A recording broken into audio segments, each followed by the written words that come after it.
What's up YouTube, it's Louis here, I hope you're all well.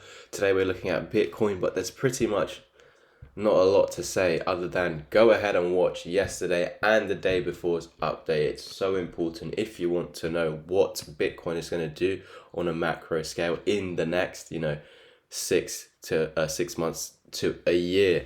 So all I can say here is that we've had multiple attempts of breaking above the 20, which basically means once you are above it, we should continue up. The only thing you needed to do once you broke above is come back and test it as support to confirm, okay, now this is, instead of it being a ceiling, now it's a floor, which you failed to do. So it never became a floor. It just flipped back into a ceiling right there. You held it as the ceiling. So when we were coming down, you wanted to hold here as the floor. Well, you didn't. You came back in and you held it as a ceiling, and from there you actually meant to dump off to this low and actually put in a lower low, because what a fake out is telling you is that I actually tried to be bullish. I was bullish, but the bulls were so weak, the bear stepped in and were much stronger and was like, no, this is not an uptrend. So if it's not an uptrend, it should go into a downtrend, but it hasn't. It's just gone into consolidation, and technically it's still a higher low. Even with this fake out, this is still a higher low. Even though this signal over here is for a lower low, lower than this low, because of this higher low, it's giving you another opportunity to go higher. But you can see, was it higher? No, it's a lower high. So what should follow a lower high? A lower low. Did we get that? No. So what is the market doing? Faffing around. What it's doing here is exactly what it's been doing here. And this is why I constantly have been telling a lot of people, this is not the right moment to trade. This is the right moment to invest.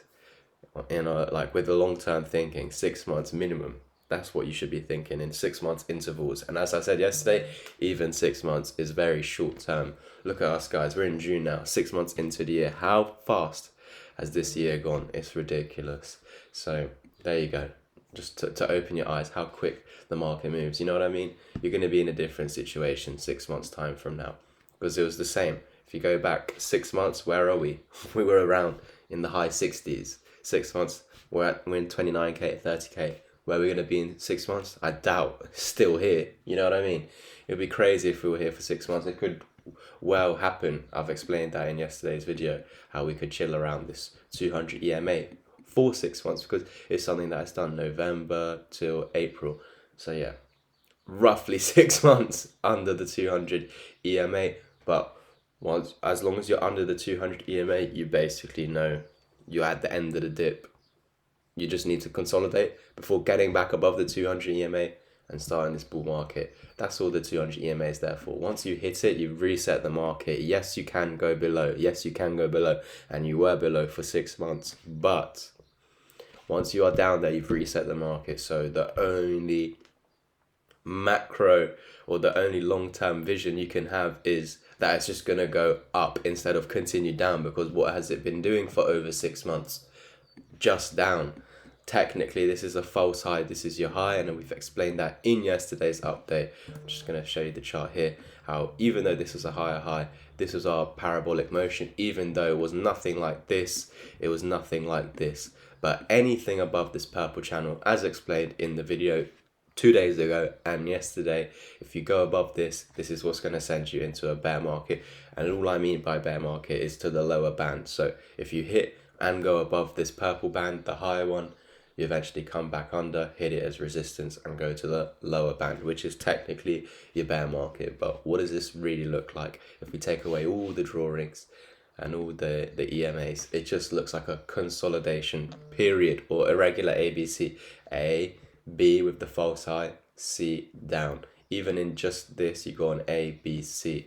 So again, as I've explained multiple times, there could be one last leg down to the previous all-time high. It's all explained in yesterday and the day before's update. So again, I urge you all to go ahead and watch that if you haven't already. And even if you have, make sure to watch it again, because you'll always find stuff the second time round that you skipped, or you missed, or you misheard the first time round. That's what I always urge people to do, to take notes while you're making the videos. And if you didn't get something, go rewatch that. If you didn't get it again, rewatch it again until you get it. Then you can do further research on it. Louis said something about something. I didn't really understand it. Let me watch it again. Didn't really understand it again. Okay. I don't know what he means, but I know what he said. So let me go and type what he said on YouTube, see if another YouTuber's got an opinion on it. This is how I learned, guys. This is what you should be doing with your own time. This is how you should be learning. So yeah, once you understand what's going on in this chart, YouTube is a free course, guys. Every single YouTuber is so easy to understand. It's literally like a free course. But before you know anything, before you have context, or before you have a contents page and you know what to look out for, then YouTube is going to be the toughest thing in history. You're not going to understand F all. But if you've already learnt it, YouTube is a free course because you know exactly what everyone's saying.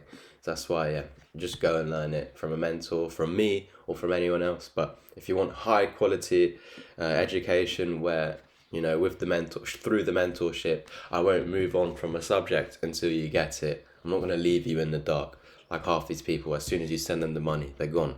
So I'm not that sort of person. I want to help 1,000 people one-on-one become a self-sufficient trader in my lifetime. Hopefully we can do this.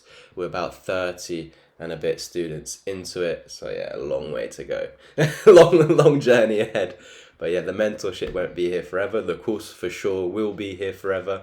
And as the years go on, I'll make some new courses as the years goes on. I'm going to get more experience. I'm going to learn new things. I'm also trying out new strategies at the moment that that I've completely come up with by myself. And yeah, they seem to be working. Something that I'm waiting on here is for these two EMAs to cross over, the 55 and the 69. So once they cross over, I'm pretty certain that that's going to signal that is the bottom was already in. Basically, this could be the bottom signaled by this 69 and 20 bullish cross. I'm just waiting for the 69 and 55.